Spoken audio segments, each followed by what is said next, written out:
জানানো হয়, দিনাজপুরের বীরগঞ্জ উপজেলার পাল্টাপুর ইউনিয়নের সনকা মৌজার ১৫০ দাগের ৮৯% জমির প্রকৃত মালিক মরহুম আফজাল হোসেন, যিনি ইংরেজি ৭-১০-১৯৯৯ খ্রিস্টাব্দ তারিখে মৃত জনৈক মনসুর আলীর ওয়ারিশগণ পুত্র জিয়ারুল রহমান এবং ২-১০-২০০৪ সালে অপর পুত্র হামিদুল সহ স্ত্রী হামিদা বেওয়ার নিকট ক্রয়সূত্রে ৭৩২৮ নম্বর দলিলে ৪১ শতক এবং ৭১৬৮ নম্বর দলিলে ৪৮ শতক মোট ৮৯% জমি প্রাপ্ত হন এবং ভোগ দখলে রেখে চাষাবাদ করেন।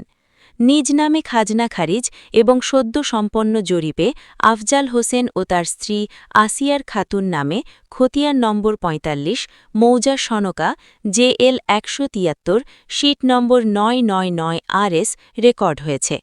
ইংরেজি গত ২০১৩ সালে সমুদয় জমিতে ইউক্লিপটাসের গাছের বাগান সৃজন করায় সেটি এখন মূল্যবান ভূসম্পদ হিসেবে পরিণত হয়েছে।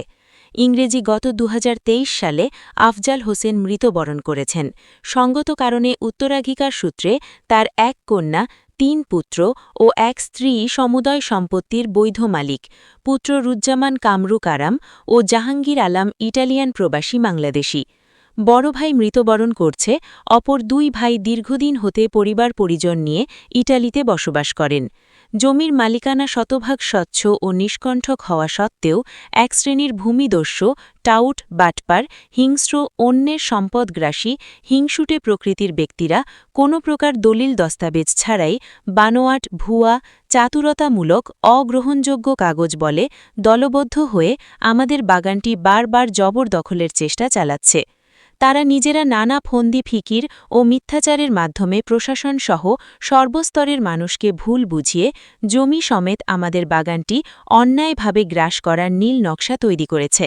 জমির দলিল, আনুষাঙ্গিক বৈধ কাগজপত্র ছাড়া ষড়যন্ত্রমূলক সাজানো নাটক, মন্দির ও মূর্তি ভাঙচুর, অগ্নিসংযোগের মামলা হামলা করে হয়রানি করা যাবে। তবে জমি কিংবা বাগানের প্রকৃত মালিক হওয়া কি সম্ভব? আদৌ নয়। এসব তাদের দিবাস্বপ্ন, কোনো মতেই সফল হতে পারে না। তারা ভেবেছে আমরা প্রবাসে থাকার কারণে আমাদের সম্পদ দখল করে নেওয়া সহজ। আসলে তা নয়। প্রবাসীদের সম্পদ সুরক্ষা দেওয়া বা নিরাপদ রাখার সরকারের দায়িত্ব বলে আমরা মনে প্রাণে বিশ্বাস করি। ওয়ারিশদের পক্ষে রুজ্জামান কামরু কারাম গত ইংরেজি ২০২৫ সালে আমাদের প্রতিবেশী ও বিশ্বস্ত আব্দুল কাদেরের পুত্র রেজাউল ইসলামকে উক্ত সম্পদ দেখাশোনার উদ্দেশ্য আম্মুক তারানামা নিযুক্ত করা হয়েছে। আমাদের অনুপস্থিতিতে আমাদের পরিবর্তে তিনি দেখভাল সহ মামলা মোকদ্দমা পরিচালনার ক্ষমতাপ্রাপ্ত হয়েছেন। যারা আমাদের প্রতিপক্ষ হওয়ার চেষ্টা করছেন তারা প্রতিপক্ষ হওয়ার অযোগ্য, কারণ উক্ত জমির মালিকানার সপক্ষে তাদের কোনো বৈধ দলিলাদি নাই। শুধুমাত্র ফৌজদারি তথা তাণ্ডব সৃষ্টি করে হয়রানি করে চলেছে। তাছাড়া খ্রিস্টান ধর্মাবলম্বী ভাই বোনেরা কখনও মূর্তি পূজারী হতে পারে না। এটি কেবলমাত্র জমি জবরদখলের অপকৌশল। তারা বলছেন এখানে তাদের কবরস্থান। ডাহা মিথ্যা, কেননা রেকর্ডে কবরস্থানের কোনো উল্লেখ নাই। অপরদিকে খ্রিস্টানদের কবর তো পূর্ব পশ্চিম লম্বা, কিন্তু বাগানের ভিতর কবরের মতো বানানো মাটির ঢিবরিগুলো উত্তর দক্ষিণ লম্বা। ১৯ এপ্রিল ২৬ বাগানের গাছ কাটাকে প্রতিহত করতে অ্যান্তনি মুরমুর নেতৃত্বে ধর্মান্তরিত খ্রিস্টানেরা পূর্ব পরিকল্পিত ওই জমিতে সিমেন্টের সরু পিলার ও কাঠ দিয়ে নতুন মন্দির বানিয়ে ভেঙে ফেলে।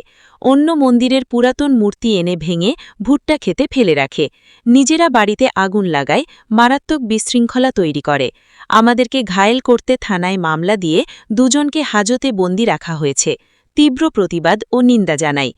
প্রতিকার পেতে এবং সত্য উদ্ঘাটনে অ্যান্টনি মুরমু সহ সংশ্লিষ্ট অপরাধ কর্মে জড়িতদের বিরুদ্ধে গত ২৬ এপ্রিল ২০২৬ তারিখে রেজাউল ইসলাম বাদী হয়ে আদালতে ২০৬ নম্বর মামলা দায়ের করেছেন। বিজ্ঞ আদালত মামলাটি আমলে নিয়ে ৩ কার্যদিবসের মধ্যে এফআইআর হিসেবে রেকর্ড করে তদন্তের নির্দেশ দিয়েছেন। ইতপূর্বের মামলাও চলমান রয়েছে।